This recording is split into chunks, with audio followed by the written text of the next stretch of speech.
Hai, Assalamualaikum dan selamat sejahtera murid-murid.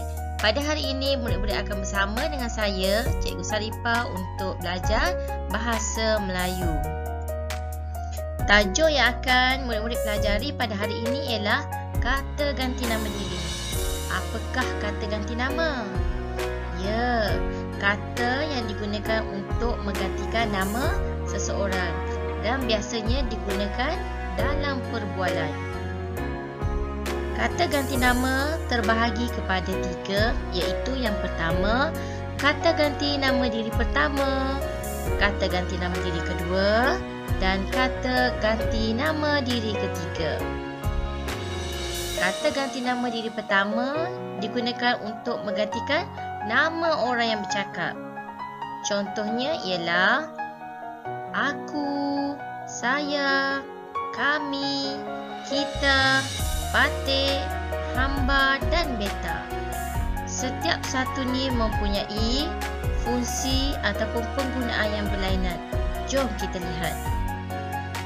Baiklah murid-murid, di sini cikgu sediakan satu jadual yang menunjukkan penggunaan kata ganti nama diri. Okey, kita lihat yang pertama ialah aku. Bilakah aku digunakan? Aku digunakan semasa kita bercakap dengan orang yang rapat ataupun sebaya dengan kita.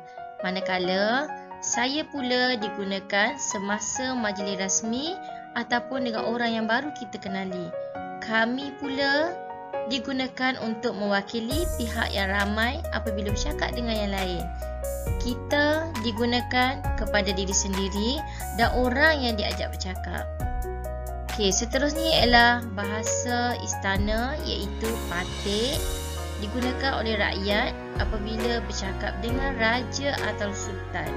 Manakala hamba pula digunakan untuk membahasakan diri sendiri pada zaman dahulu. Beta pula digunakan oleh raja atau sultan sahaja ketika bertitah ataupun bercakap kepada rakyat. Di sini cikgu sertakan gambar untuk murid-murid melihat dengan lebih jelas penggunaan kata ganti nama diri. Okey, kita lihat yang pertama ialah kami mesti belajar dengan tekun merujuk kepada kumpulan murid yang berada di tepi ni. Okey, manakala kita mesti menyayangi orang yang lebih tua merujuk kepada kita semua, dan aku atau saya merujuk kepada diri sendiri. Kalau aku untuk orang yang kita dah lama kenali ataupun sahabat kita, manakala saya pula digunakan untuk orang ataupun untuk majlis yang lebih rasmi. Hamba pula digunakan pada zaman dahulu apabila kita bercakap dengan sahabat kita. Contohnya, hamba akan merantau untuk menuntut ilmu. Okey, dalam gambar ini menunjukkan perbualan di antara dua orang sahabat. Okey, gambar yang seterusnya ialah di antara raja dan rakyat biasa. Raja akan menggunakan beta untuk mewakili dirinya. Contoh ayat, beta akan mencari jalan penyelesaian masalah ini. Okay, yang seterusnya, gambar ini menunjukkan rakyat biasa bercakap dengan raja akan menggunakan patih. Contoh ayat, patih akan sentiasa di samping tuanku untuk atasi masalah ini. Seterusnya kita akan belajar pula ialah kata ganti nama ke diri kedua. Bilakah digunakan? Ya, merujuk kepada orang yang diajak bercakap. Antara contoh kata ganti nama diri kedua ialah awak, kamu, engkau, anda, kalian, tuanku dan tuan hamba. Contoh penggunaan kata ganti nama diri ialah yang pertama, awak atau kamu digunakan dengan orang dalam situasi yang formal. Manakala engkau digunakan apabila kita bercakap dengan orang yang lebih rapat dengan kita. Contohnya ialah rakan atau keluarga. Yang ketiga ialah kalian yang digunakan untuk bercakap dengan sekumpulan orang. Anda pula digunakan ketika bercakap dengan orang yang tidak dikhususkan percakapan atau dalam satu kumpulan. Tuanku digunakan apabila bercakap dengan raja atau sultan. Manakala tuan hamba pula digunakan bagi menggantikan diri orang kedua pada zaman dahulu. Di sini cikgu sertakan gambar untuk murid-murid melihat dengan lebih jelas tentang penggunaan kata ganti nama diri yang kedua.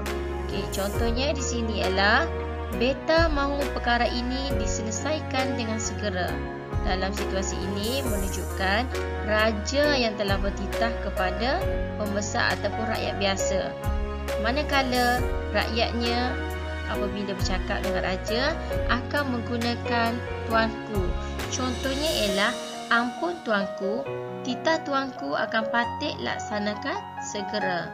Okey, manakala penggunaan awak ialah apabila kita bercakap ataupun kita berbual dengan rakan yang baru kita kenali. Contohnya, awak apa khabar? Gambar yang seterusnya menunjukkan penggunaan kata ganti nama diri tuan hamba yang digunakan apabila bercakap dengan sahabat pada zaman dahulu.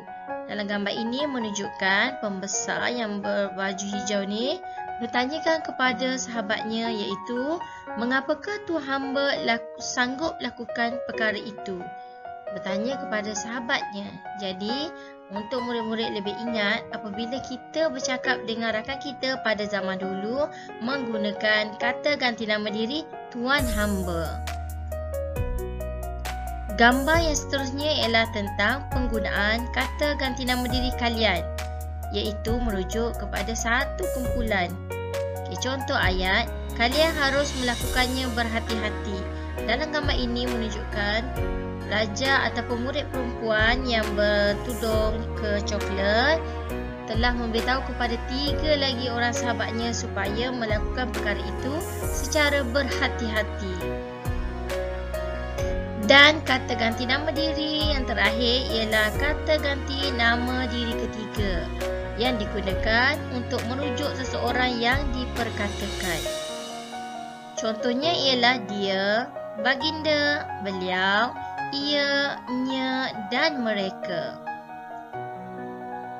Baginda digunakan untuk raja sahaja, manakala beliau pula digunakan untuk orang yang dihormati.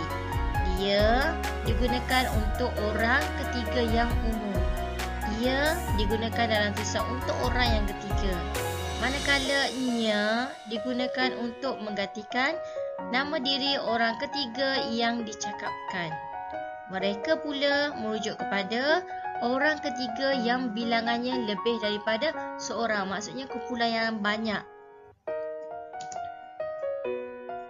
Okey, di sini cikgu sertakan contoh untuk menunjukkan penggunaan kata ganti nama diri ketiga di dalam ayat. Contoh yang pertama, Siti kawan karib saya. Dia suka membaca buku. Dia di sini merujuk kepada Siti. Contoh yang kedua, ia tidak gemar akan makanan laut. Dan yang ketiga, beliau dijemput untuk merasmikan majlis tersebut. Beliau digunakan untuk orang yang lebih kita hormati ataupun yang mempunyai pangkat. Ayat yang keempat ialah Sultan Pahang mencemar duli melawat rakyat baginda yang dilanda musibah banjir. Dalam ayat ini, baginda merujuk kepada Sultan Pahang. Dan contoh yang terakhir ialah mereka sedang membersihkan dewan sekolah. Mereka di sini merujuk kepada mungkin sekumpulan murid yang sedang melakukan aktiviti gotong royong membersihkan dewan sekolah. Cikgu berharap murid-murid dapat memahami dan menggunakan kata ganti nama diri dengan betul. Sekian saja pembelajaran pada hari ini. Bye.